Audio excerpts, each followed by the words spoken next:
Thank you. Good afternoon, ladies and gentlemen of different media outlets. I'm at Yei, SSPDF military barracks at Yei. I have appeared here with the Deputy Director of Military Justice to give a summary of the proceedings we undertook in the last 2 hours.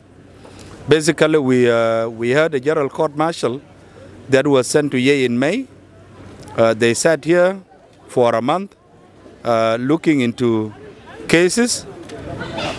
We have about 14 servicemen that were tried. They were investigated for various crimes they had committed. The crimes that were committed ranged from murder, rape,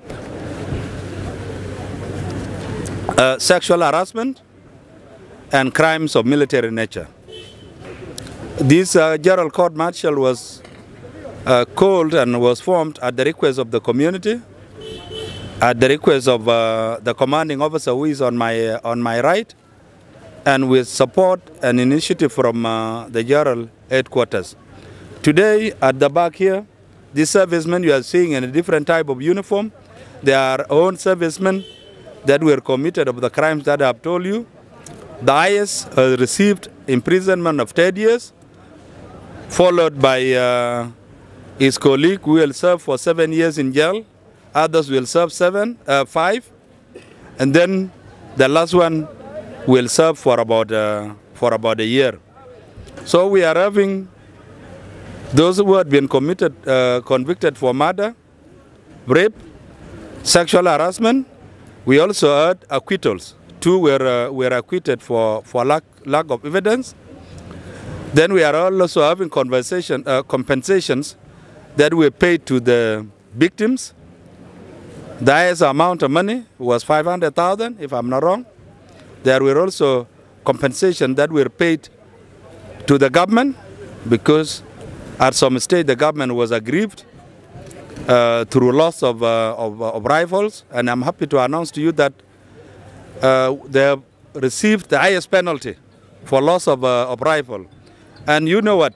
It is very important for them to be given the highest penalty for loss of rifle because it is partly negligence.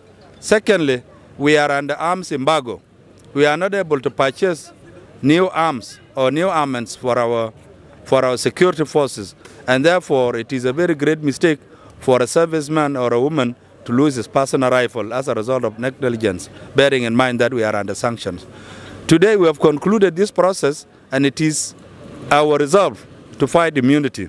Immunity being meted against our civilians, immunity being directed against the government. When you are recruited as a military man, your primary mandate is to protect the people of South Sudan and their property and the territorial integrity of this country, as well as the equipment that has been given to you, such as your uniforms and your personal weapons and other support weapons. Anything that falls short of that, it attracts penalty. It attracts accountability. It is a clear signal to people of Yei that we don't condone impunity. It is a signal to our security personnel, those who are still in service, that if you commit a crime, against civilians, against the government, you will be held accountable.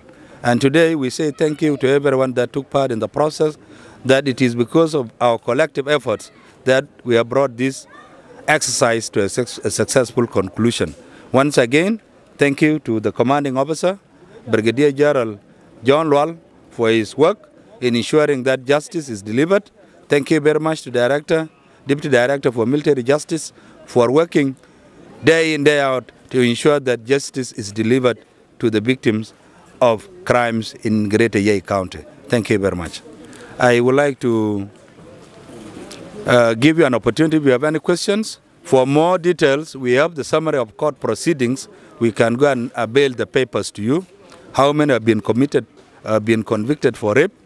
How many have been convicted for attempted rape? How many were convicted for crimes of military nature? We have them. There was a summary on that. So thank you. So my question would like to ask you that now that we have concluded this assignment, What does it mean now to the civil population? Because for a very long time there have been doubts here and there. Now, what does it mean now to the civil population upon the completion of this jury? Let me repeat myself, because there's no harm in that. When I was talking, I also touched on it. But since you have asked it as a question, I don't want to ignore it. Yes, in the past, there were crimes that were committed against different categories of people, including the civilians, the government. You also heard of our own services, our own servicemen turning guns against his own colleague. These are different types of crimes. The message that we are delivering to the people of Yei River County is that we in the SSPDF do not condone impunity. When you commit a crime outside of our rules of engagement, it becomes an individual crime. And that's why we are holding, or we are held everyone accountable for the crime he had committed. And we gave them an opportunity. One, we had provided to them defense team as well as prosecution team. So the message that we are delivering to the people in Yei County is that the crime that were committed by servicemen as individuals.